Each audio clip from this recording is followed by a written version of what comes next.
welcome to the Womenomics Podcast. I'm your co-host, Tierra Bryant. I'm your co-host, Corinne Jones.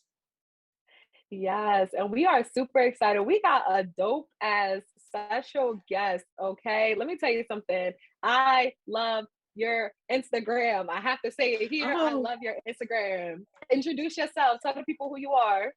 Hello, everyone. I am Shequita of Stamped by Shequita. I am a Florida-based notary and loan signing agent. I'm fanning out. I'm a fan. Oh, gosh, stop. Yes, I'm a fan. I appreciate y'all. You were one of the first Instagram pages that I found when I became a notary, and I just fell in love with a number of things. Your gorgeous chocolate skin, that's first. That's first. And then I fell in love with your innovation and creativity. And it was like, and I told you this, I DM'd you, no matter how imperfect you showed up, it was like so perfect. Like your imperfections are perfect. And I was just like, I was just so inspired. And I just want you to know that publicly so everybody in the world knows how I feel about you. Thank you. I appreciate that. I really do. And for you guys saying that you love my my Instagram, thank you so much. I greatly appreciate that. But I have to be honest in saying there's a lot of times, I know it's not just for me, but anyone, if you're just getting started, it looks like I have very particular aesthetics, but if you create a baseline of like for your business logo, what colors you want, stick with that, and then everything will just kind of flow. I really just recycle the same templates, and that has been life-changing for me because it's not so time consuming. So that's just like one little gem to throw out there. If you pick your colors, stick to your colors, and just continue to recycle that. The palette. But Shequita, you do add a little spice and stank on it though. It's not just the same. But it's something unique about how you do it, how you place it, how the wording, your captions, everything is just so on point and so creative. We're not gonna get into the big stamp you use with your customers. That's a whole nother topic. Thank you. But honestly, when I first started, I did not know. I wasn't sure what colors I wanted to use. So I took the full year and just explored different colors. So if individuals go all the way down to the beginning of my page, you'll see like each month I changed the color until I decided what two I wanted to put together. And then that's when I created the aesthetics of just using the same recycled templates. I'm telling you, it's the same thing. It look a little different, but it's the same thing. Well, it's beautiful. I know we went on a tangent, but I'm sure every notary that follows you probably wanted to know a little bit about that. But that is not what we're here to talk about today. Gotcha. Tierra, you want to intro what we're talking about? Yes. So today we're talking about minding the business that pays you, okay? Staying in your lane and securing your bag. And that's a hot topic. Yes, it is. Yes, it is. Yes, it is. That is a hot topic because these notary streets can have a lot of activity. But you wanna make sure you align yourself with the activity that is the most profitable for you. Okay. But yes, go ahead, jump in there. So I just feel like with you guys saying that it's a hot topic, it's a classic topic. We can't talk about it enough. I feel like it's so easy to get distracted when you're not minding the business that's actually paying you. So again, for myself personally, I feel like it's imperative to know what lane you want to drive in. And now it's okay to switch lanes, but essentially you want to do something that's going to bring you in majority of your profits. And with that being said, if you're not deeply immersed in your business and you're so concerned with what other people have going on, your profits are going to be a direct reflection of really not working your business. So that's true. Yeah, that's so true. And I think sometimes entrepreneurs, if you get too deep into the social media world, you can get lost in it because at the end of the day, social media is one thing, but then as a notary, I still when I put my phone down, I'm in the state of Maryland. All of you all are virtual. So I still have a business to run and bring in revenue. And if I'm not putting my time and energy into that, then you're right. It's not going to generate anything for me. I'm just wasting my time floating around with people who I don't even know. Right. That's a fact. And we always like to start off with like a very specific question. And that question is, when did you know you could be an entrepreneur? Before we get into the business that pay you, let's talk about how you got into business, period. So yeah, when did you know you could be an entrepreneur? So I feel like I always had a strong desire to work for myself at a very young age. I've worked numerous jobs in different industries, and my first LLC that I started with my wife was actually I started in Maryland where we lived. And is this a safe space? Can I discuss what it was? It was a bakery. Okay, so we opened up a bakery, and we sold like infused goodies, and that was my first that was our first like taste of, oh my gosh, like this is actually bringing in, money, and we're not having to punch a clock or set aside so much time that's designated to working a traditional 9-to-5 job. So once we did that in, I want to say 2019, from there I was just constantly looking for something else. And to get into being a notary, I had an associate of mine that told me, because I have like really good customer service skills and I'm very like personable, she said being a notary would be a good job for me, or a good career path to launch more so into entrepreneurship. And I told her straight up, like, no, why would I do that? Because in my mind, I thought a notary will, what is that, like $3, $5? Like, why? You know me, so I'm gonna need more money to come in. So why would I do that? But once she explained it and I learned about loan signing, did a little bit of research, took the course, and I mean, the rest is history. Here I am, That's what I say. Yeah. I love that. And so, okay, so you had your bakery back in Maryland. Are you still like, do you still do it? Did you bring it to Florida with you? Because I know like a lot of the times we talk about how, there's some instability with notary. Like, you have your ebbs and flows. We have our times where we're super busy, we're consistently getting business, and other times where, we got to get back on that marketing and like keep going. And people always talk about having those additional like revenue streams. As an entrepreneur, just aside from notary, as an entrepreneur, like, how do you feel about it, having those additional revenue streams? And do you have any additional revenue streams? Okay, so present day, no. For the state of Florida, when I say no, I mean no, I didn't bring the bakery down. We didn't continue it on once we came down to Florida, because the laws are different. So certain things that we were able to do, like in DC and in Maryland, you can't do that in Florida. So, we try to do things the legal way.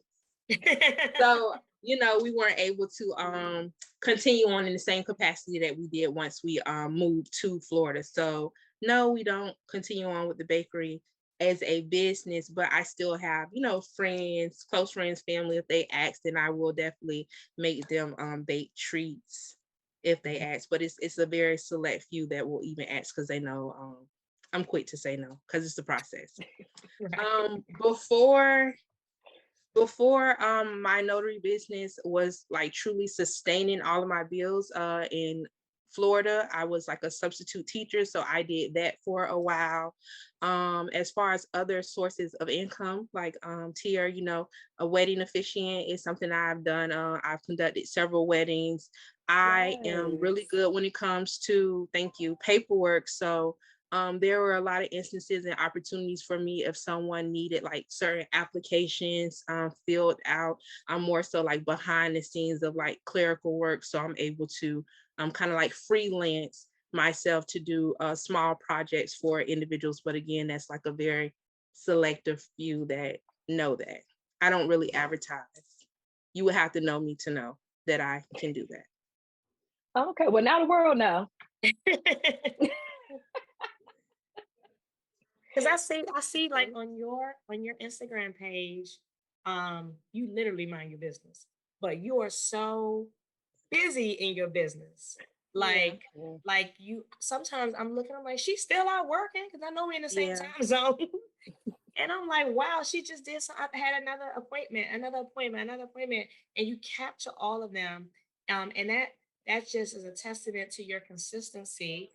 For one, engaging, your notary community, but it's also saying like you're really like serious about your business and investing in time.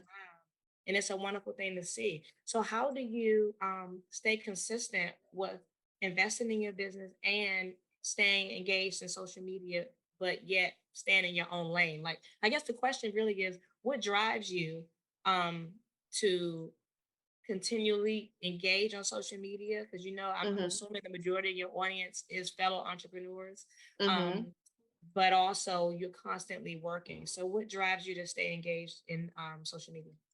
Okay, so going back to what I said before about it being like recycled information, if I have a signing, and I've kind of gotten this down to a science where I can pretty much tell as soon as I walk in the door if it's going to be worth my time to try to get the signers to engage, to take that signature stamped by Shequita photo. So a lot of times when you're completing a signing, like that's your content. You're driving to the person's house, you're printing documents. Every opportunity is an opportunity to create content. And because I am naturally a creator, it wasn't really something that was difficult for me. Even before starting my business, I am the person that's behind the scenes that's going to capture all of those, signature moments at like a family barbecue, or a cookout, at my children's school, if they have like a performance or something like that. So, I love taking pictures, like, period. So it was easy to kind of navigate like, oh, okay, well, I'm going to take this really quick video clip. I don't ever do anything like really, really long. It's quick little snippets that I save and I'll come back to at a later time. And I just push out, some people will call like a photo dump, but versus just giving you random clips, I just organize it in the recycled templates that I have. So it was simple for me to do it that way. So what motivates you to keep going, keep doing it? Do you like do you feel like we're all your fans? Or do you feel, you're inspiring people? No, I have to be so honest in saying, whenever someone says something to me in regards to being inspired and motivated, I'm always shocked, because I'm not where I want to be in my business enough for me to even feel like I'm inspiring someone else in that way. So I would definitely consider myself to be very humble, and then more so than anything, shocked when people notice my page, or they are even, what I mean, like consistently following me to keep up with what it is that I'm doing day to day. What keeps me motivated is the income. I have to be honest. Working a traditional 9 to 5, I've made more in my entrepreneurship. So for some people, becoming a notary, they see it as, okay, well, this is the end for me. So I'm going to educate other people on how to become a notary and how to open up their minds to other streams of income as a notary. For me, notary is not the end all be all. It's more so getting into this. For me, was the first steps of getting into real estate. So that's more so of what my primary focus is. I recently took my pre-licensing course, and I passed. So I'm studying for my state exam to be a realtor. So thank you. It's more to it than just being a notary. When you first come in, everyone's like, okay, general notary work. Then you found out about loan signing. Then you find out about weddings. Then you find out about apostille. Then you find out permit running. There's so much that you can do as a notary. So it's like, I'm in it to, I wouldn't say I necessarily have like a niche. So I'm in it to, well, okay, well, I know how to do this. I know how to do that. I'm really good at doing this. So I'm going to do all that I can. And then this is going to build me towards other things that I am behind the scenes working on, which I have been behind the scenes a lot more recently, because there's a lot of things that I'm working on.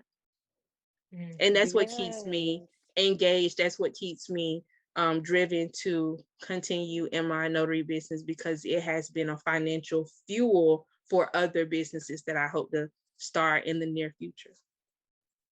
Oh, I love that. Yeah. It's two things that you said in that. One, the fact that you're using this in your notary business specifically as a conduit, like leveraging the income that you can get from it to fuel, what you want to do on the back end, what you want to do more long term. So for one, we kind of got to get into that just a little bit because I'm in the same boat as you. So I came in and I was like, okay, I think I'm going to do like loan signings because we all hear about loan signings. And I'm just like, this is cute. But then I found out about weddings and I'm like, that's a little cuter. Like, I think I like that a little bit more. Yeah. So I niched down into that. But it was really, I love that you mentioned that. I really do. Because it was really Sophia Martin that kind of helped me see that. Because, she does, loan docs. We already know she's a GOAT in that. But then she took it to that next step and was using that money that she was getting from notary to start getting investment properties, right? Yep. And then now she's building up that passive income. And for me, with the wedding officiating, I'm kind of, thinking about what the long term for me is, and that's giving an event space. So now my goals is to get an event space, right? So if you can build on that in so many different ways. So if you have a suggestion or a tip, advice, whatever, for any of these newer notaries who are like, I don't know if I want this to be my end all be all, or I think it might be my end all be all. Like, what advice could you give to them to kind of restructure how they're looking at their notary business that's going to help push them to that next level of, something to do after that? Okay, so something that I say to myself, if it's too much time spent, then it doesn't make sense, meaning like money. If you're doing something and it's taking so much time for you to get it done, like for some people, loan signing it's not for everyone. I have a lot of people that they're just not interested in it. They feel like it's too much to go to like, FedEx and to drive to the person's house. Well, for me, I don't take a long time with my signings. I know my paperwork, so I'm in and out. So for me, it makes sense because I've mastered the art of the transaction. So I'm able to do it so quickly to where I can do multiple in a day. And it makes sense for me. So for someone that's new, if you try loan signing and you're sitting at the table and 2.5 hours have gone by for a seller side, 21 pages, that's probably not the best thing for. It's probably, you may want to look at some other avenues. Like I said, permit running inspections is really big now. Weddings, you stand up maybe at tops an hour and 15 minutes at tops. You're in and out. I don't even do that long. But I'm just saying, imagine if it was a large wedding. That's what I'm saying. At the absolute longest period possible, 1 hour and 15 minutes, you're done. I was able to do a wedding, very intimate setting, in and out. I kid you not, less than 30 minutes. So you can make the money. And it's there, but if it's too much time spent, then it doesn't make sense. You're going to have to find something that is going to be conducive to you. And in saying that, you have to try different things. I feel like people get commission, they become a notary, and then that's just it. Or they get commission and they do loan signings, and it's like, okay, no, I don't really want to do this, but they're not aware of other things that they want to do. Like for me, I'm RUN certified. I have yet to complete an actual sit down signing because I don't want to sit, you know what I mean, for me at the computer, and then I do a transaction and it's $5. For me, that was too much time for me to sit and wait, and then I don't feel like I'm receiving enough for what it is that I'm doing. So it all depends. Like don't let social media or other people influence you so much to where you're not willing to try other avenues. You have to try a lot of different things to find what's going to fit for you, what's going to be best for you. That's a gem. Yeah, I like how you even though you are currently functioning as a notary, but you have a bigger vision beyond a notary into real estate, I think that's so important because a lot of entrepreneurs are so involved in what they're doing, trying to build it up. And then they may find they don't like it, or they may give up because the money is not doing what it's supposed to do yet. And they don't, it's all those things, and they either quit or they just have this belief that it doesn't work. But even if it's something that you don't like or love a lot, the fact that you have a vision beyond where you are, I think that's so important to keep you going. And you know, when there are down days or when you're tired, you know, every day when you go out and do an appointment is for a bigger purpose. So I think that's so important because there's been times when I've gotten really discouraged because either the market has changed or I just thought, oh, loan signers is not what I thought. I don't even like it. So then I started to think like, well, maybe I'm in the wrong business versus having a bigger vision beyond it and using loan signers to fuel the next thing. So I think that's so important. I hope other notaries watching will use that as inspiration to kind of stay in the game so that they can achieve bigger dreams and also explore other options like you were mentioning. Yeah. No, I completely agree. And I think the other thing that you really like kind of driven home was like, you gotta find what worked for you. Yes. Money wise. Like, you know, everybody who starts a business is in the business of profiting. Like that's just the end of the day. That's the business of profiting. And you have to pay attention to what it is that one you like to do, because that's what's going to keep you consistent. One that's going to, you know, pay you what you feel like, you know, your worth or understanding your value in regards to time. And I feel like those are two things that like can help you better find services that's going to keep your business sustainable, because you're going to be able to promote and market yourself more, and then you're also going to be able to, you know, bring in more clients, and that engagement that you have with clients is going to grow. And speaking of client engagements, what I love that you do so well, we have to talk about this signature. We have to talk about the signature stamp. I'm telling you, like when I came on the scene, I'm like, Corinne, you were probably like one of the first people that I followed. And I was like, oh my God, that is so cute. Like how she get people to even want to do that. Yeah. You know what I mean?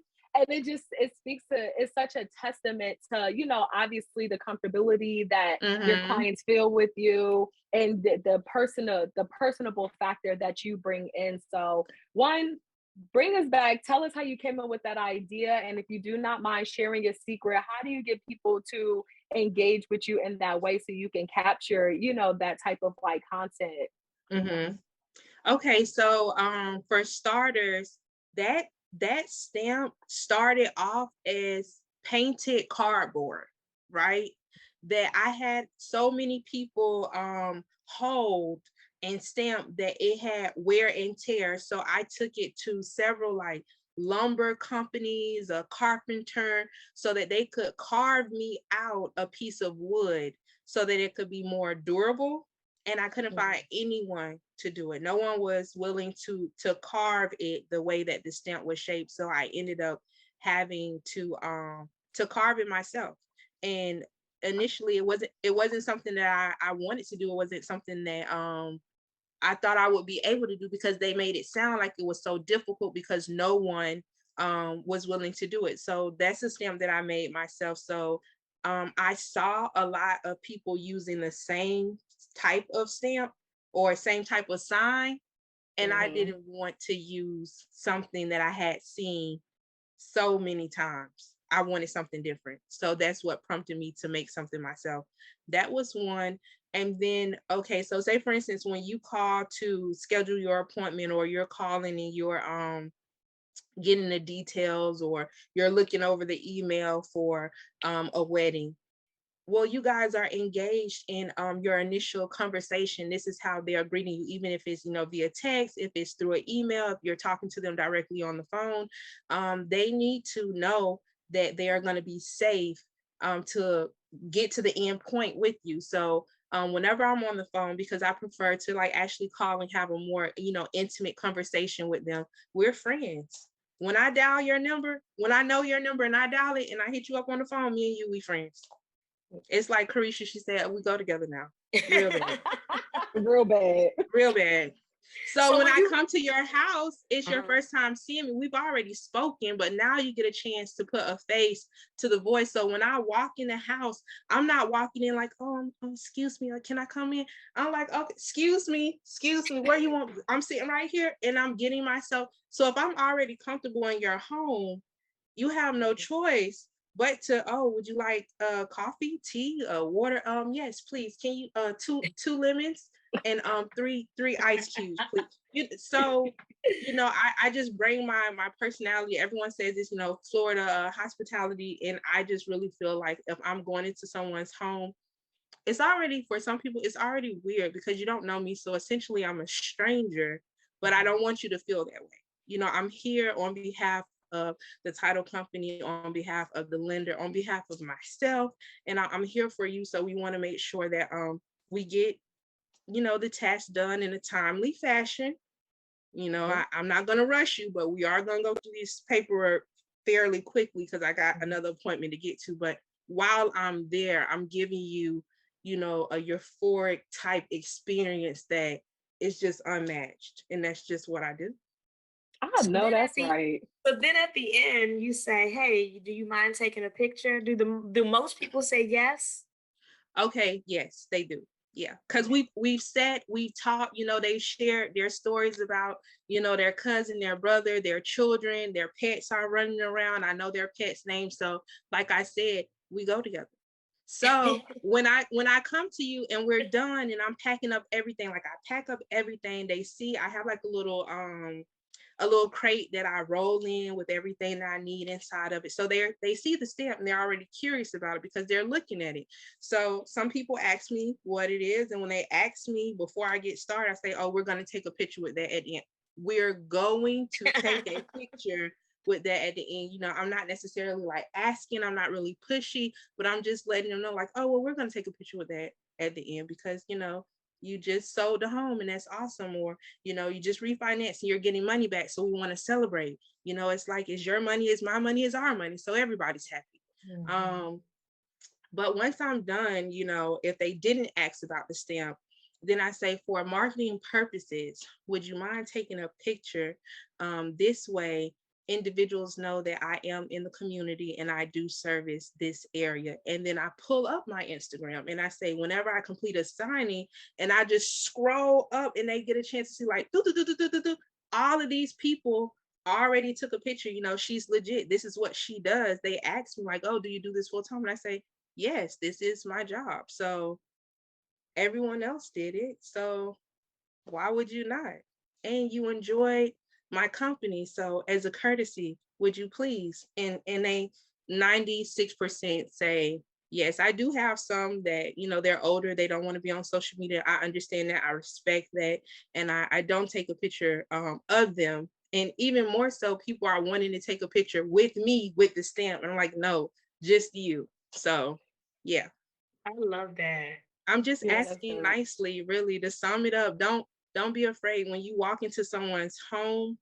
You're bringing yourself, which is your business, your office. It's you that they need in order to even complete the transaction. So you have to bring that confidence with you. Don't leave it in the car. Bring it with you inside the home. First of all, you just gave a whole bunch of tips on how to be more personable in your business. Yes. Nah, that was some gems. That was good. So my takeaway is, it's not about, because at first I was thinking you were going to give me the specific strategy of how you get them to say yes, but it's not even about that. It's about being personable, being kind, bringing all that positive energy, and it happens naturally. Yes. So that is how you do it. I love it. Yeah, I'm not the type of person to like really pressure, anyone. I'm very easy, go with the flow. So when I'm asking them, it's almost like they're honored to do it. They're so happy to be added on to like my customer appreciation, because it's like, wow, I was stamped by Shequita. And I'm like, yeah, it's a thing on Instagram. It's a thing.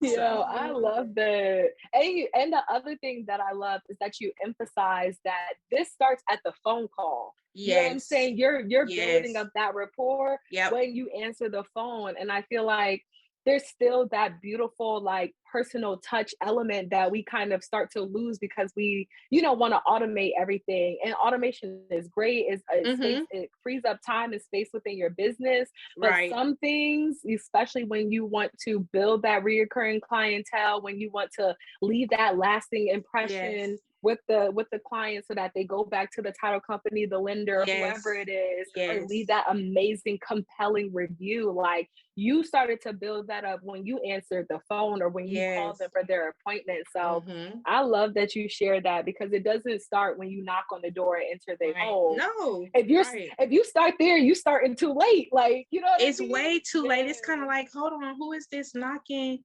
Who is this knocking at? They're looking out the window. Who is it? It's like, you already know that I'm coming because I told you I would be here at this time. I also told you, oh, hey, give me about 15 minutes, John.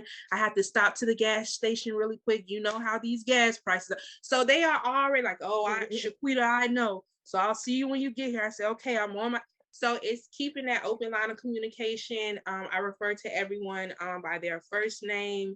I really just... It's kind of like, I'm just going to give you an example. Like, say, for instance, you get an appointment for a loan application.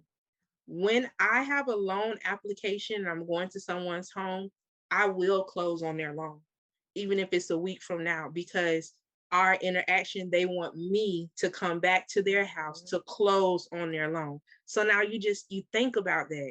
It's like, I am selling myself so that I can reap the benefits of giving a great customer service. It's like, it's a cycle. It just keeps going. And that's, I don't know, it has brought me great success, and I'm happy in my business because I have so many repeat customers. And when I say repeat, I mean a loan application. Okay, you purchased a home. In 6 months, I've seen someone and they're refinanced. So 3 transactions with one person from that first phone call. Like, it's up to you. That's it. Okay, Shequita. She is minding the business that pays her. Okay, I don't have time for like anything else. Anything else is extra. If you create that standard and you keep it there, and then on your good day, because every day I may not feel up to it, and that's just natural. Like, going back to what you were saying, Corinne, with being discouraged. When I first started, general notary work was the only thing that I did, and that is essentially what paid my bills. And I was very discouraged because I wasn't getting any loan signings, and I wasn't seeing the money come in like I thought it would from everyone advertising you're gonna make $10K a month. Where it's at. Right. That's another podcast episode. So I get it, and every day is not gonna be one of those great best days where you walk away with $1,000, but I have seen those days, and I'm very grateful and thankful for those moments. But it's all about how much I pour into my business on what comes back to me. That's good. So, speaking of like the fact that you mind the business that pays you, right, but you inspire so many other business owners. And I know people are reaching out to you for mentorship, for one-on-ones, for training, coaching. They're asking where's your program, where your platform, so they can sign up. So what is your take on teaching other notaries, mentoring them? What advice do you have? Because I don't think you offer that. I'm not sure if that's part of your future ambitions. But what are your thoughts around all the inspiration that you naturally give other business owners, and them naturally being obsessed with you and wanting more from you and wanting to learn from you? So is that something that you're interested in doing in the future, or you want to continue to mind your business and pay you? But that could pay you too.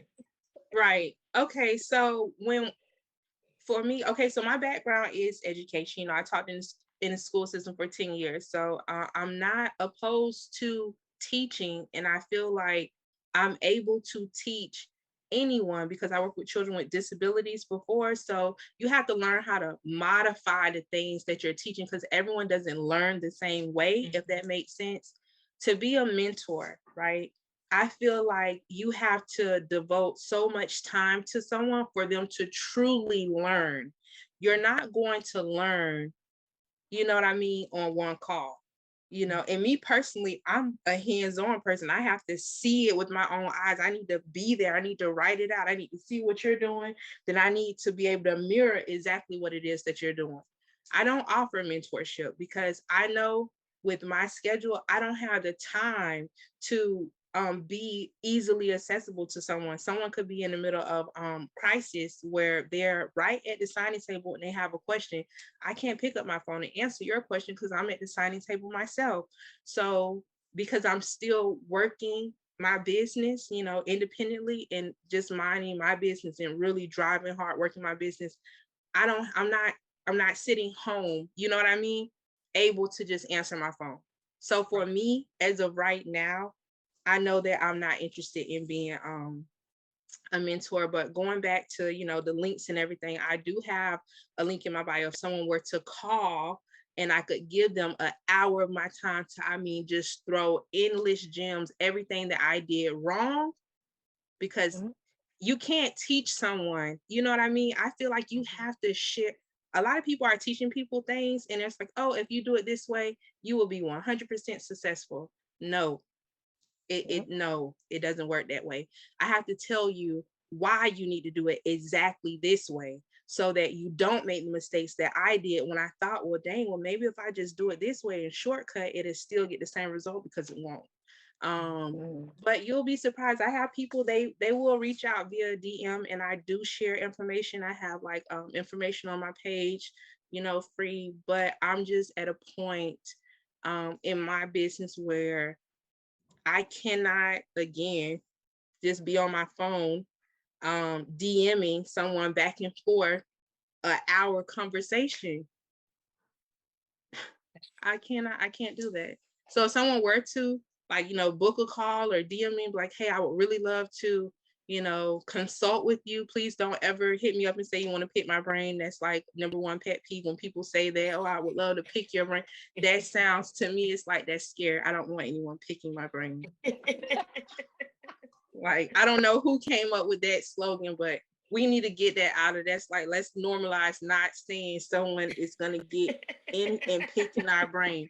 No, if you have specific questions, I will answer them for sure. And I do have a lot of input when it comes to the notary business, but I personally just don't think I have the time to dedicate to mentoring someone. And I couldn't imagine mentoring 5, 10, 15, 30 people at one time because they're not getting enough attention from me. So for me, with the way that I learn, I know that I would want to really teach someone, like, you know, hands-on and be that support for them. And if I'm working my business and minding a business that pays me, I'm too busy to answer my phone every time you call, because you're going to have questions. If you don't know, you know, if it's your first time, you're scared, you know, you should be able to like shadow someone a couple times, you know, before you really just jump out there. You need a support. I can't expect you to read a book and then you just got it. For me, I respect that. I totally respect that. Yeah. So when if you ever offer it, they're going to be some lucky students, because I would say so. Care. yeah, because I do. I really do care, and I want to know that if you are performing any type of like loan signing, general notary work, you know what you're doing. It shouldn't be a question. You shouldn't be unsure. And I think that starts too with learning your laws. As a student, just traditional school, if a teacher gives you homework, you need to actually do it because it's going to prepare you, so I don't have to go back and teach you something I already taught you. If you did your homework, it's a continuation of elevation, but I can't keep feeding you the same information because you haven't done your homework yourself, so we can move on to the next lesson. And I do feel, I hope this is a safe space. I feel like a lot of people are lazy, and I can't waste my time trying to feed you information if you're not trying to learn nothing yourself. I'm sorry. That's just me. That's a bar.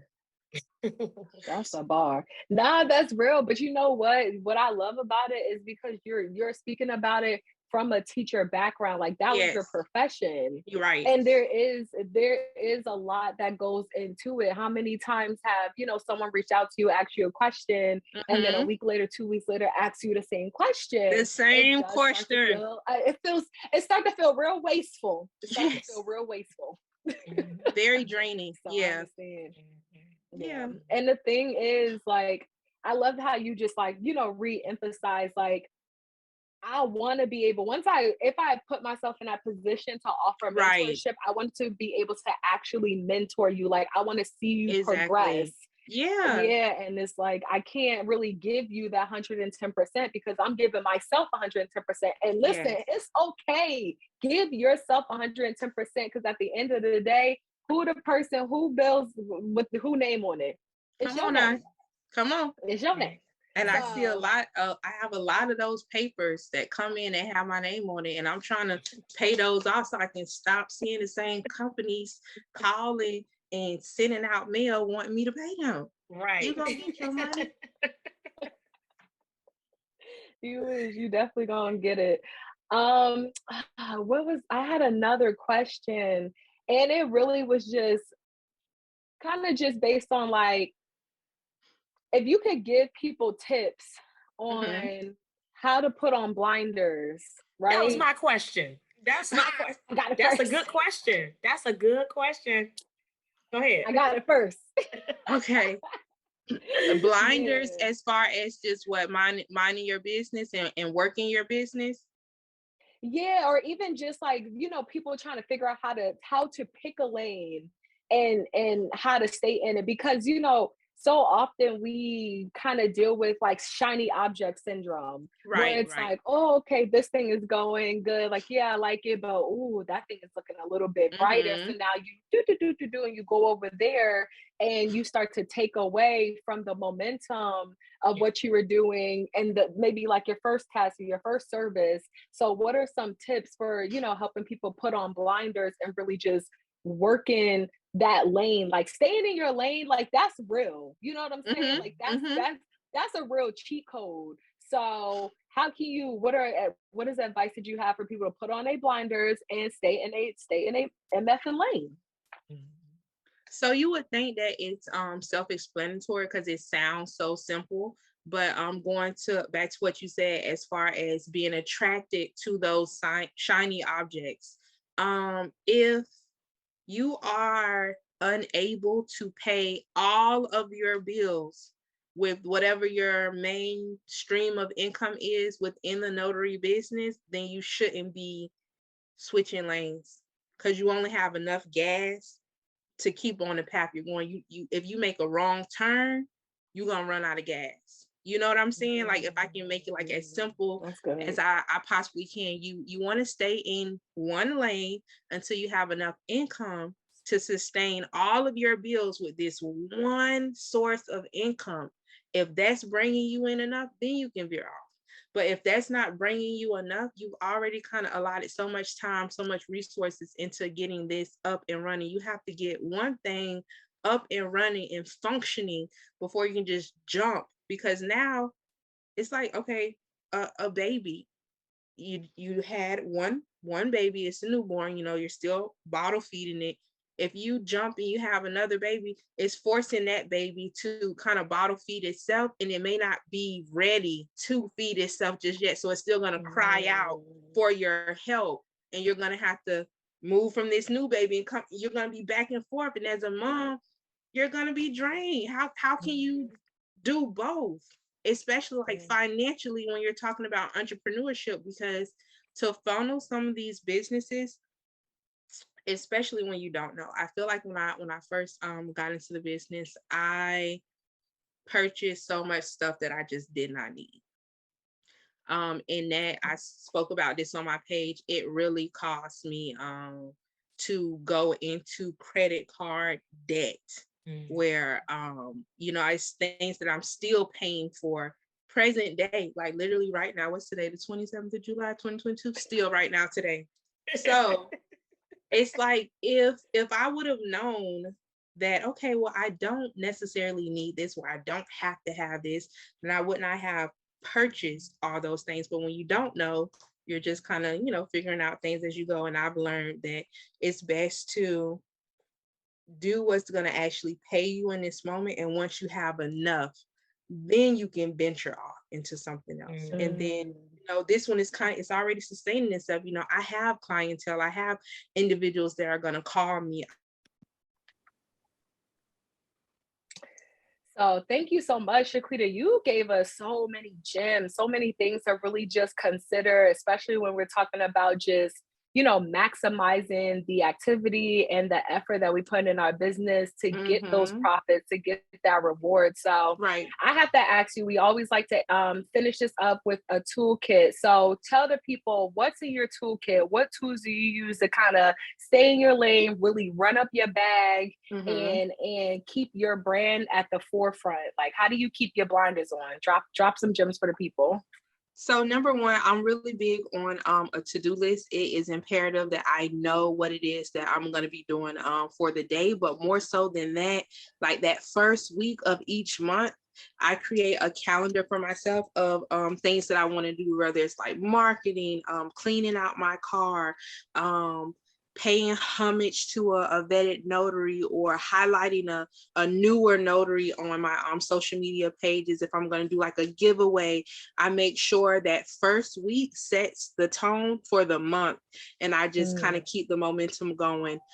So you have your to-do list, know what you're going to do that very first week of each month, and just keep that momentum going. So, throughout that whole month, at the end, your profits should show that, you set certain guidelines in place to ensure you're maximizing on your profits.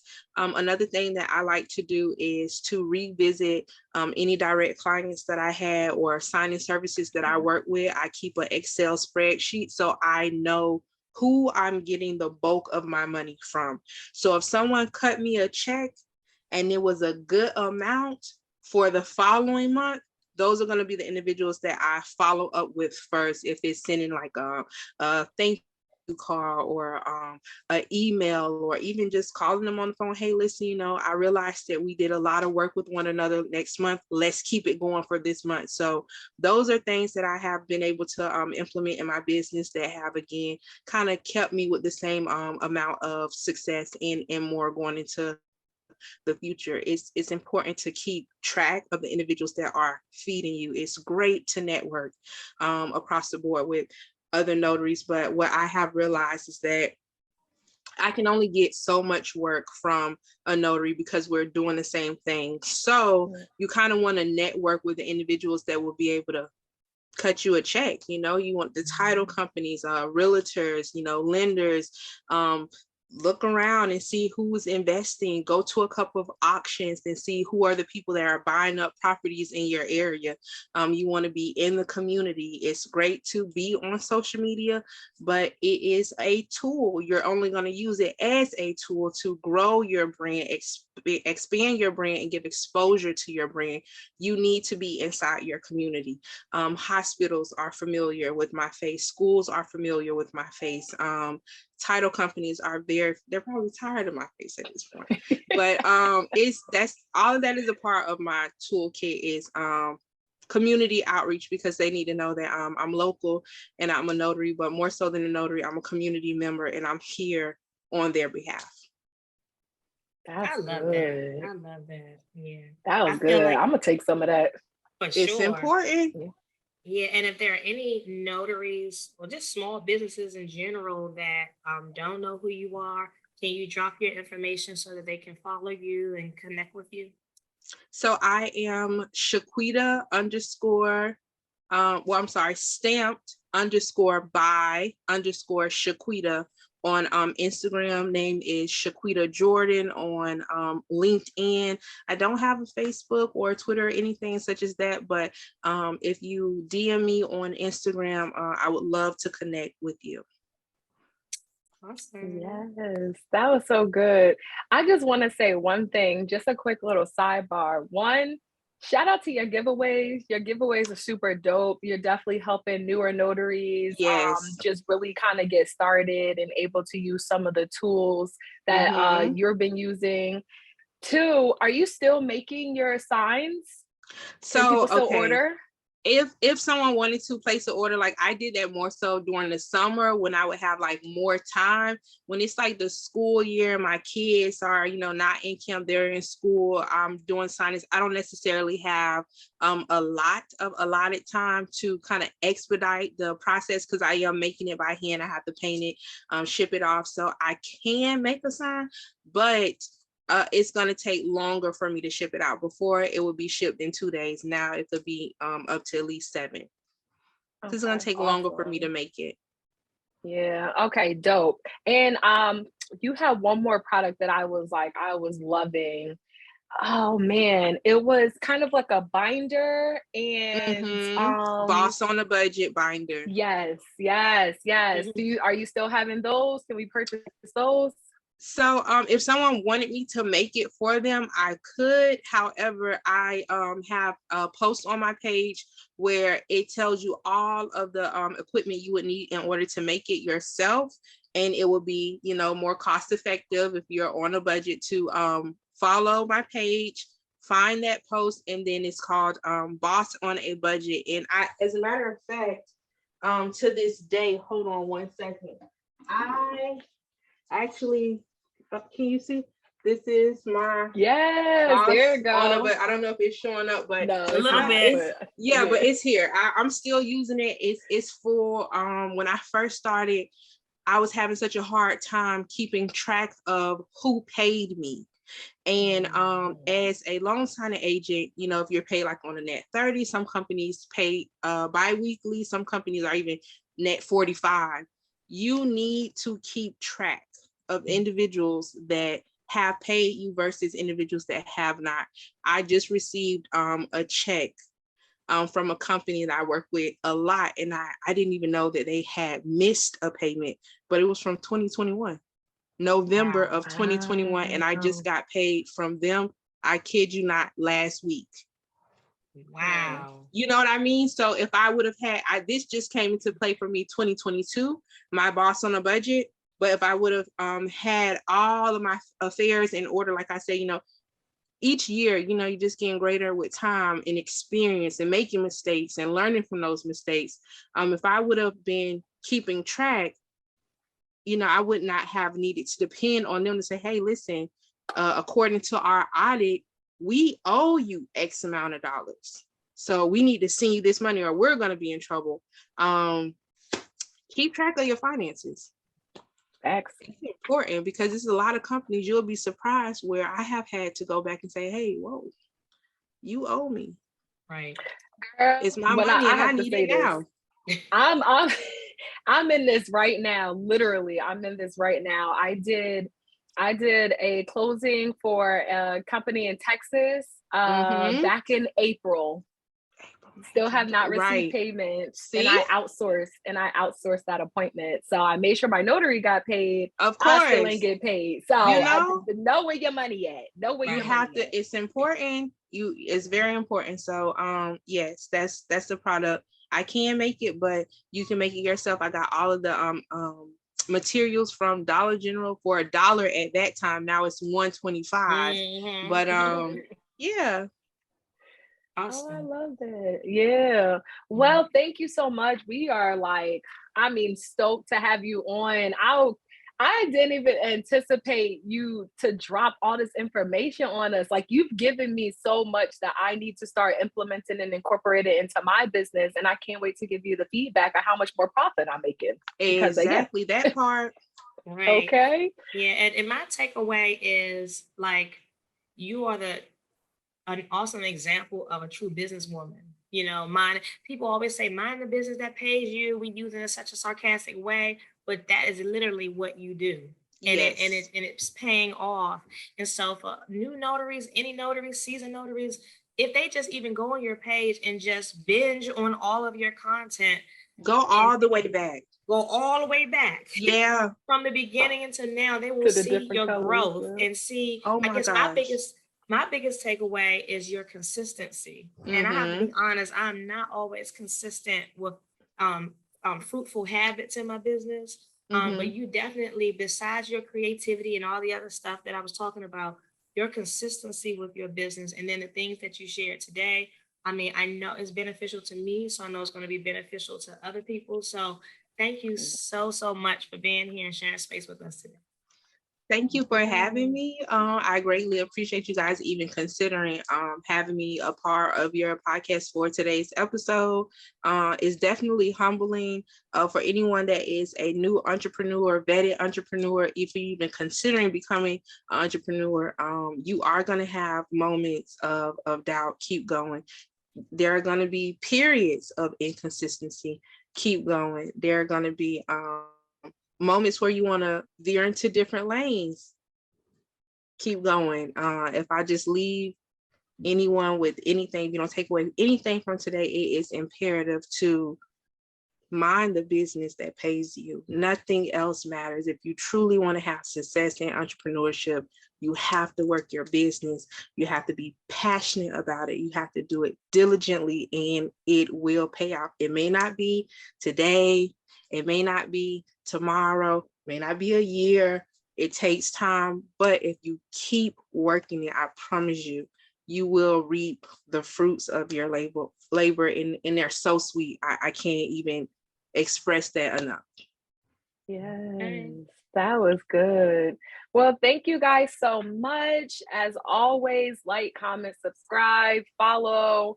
My Instagram is T Bryan Notary Services, SBCS for short. And I'm Freedom Notary. And we are signing off. Happy Womanomics Wednesday, y'all. Podcast. Womanomics Podcast. Womanomics Podcast. Womanomics Podcast. Womanomics Podcast. Womanomics Podcast.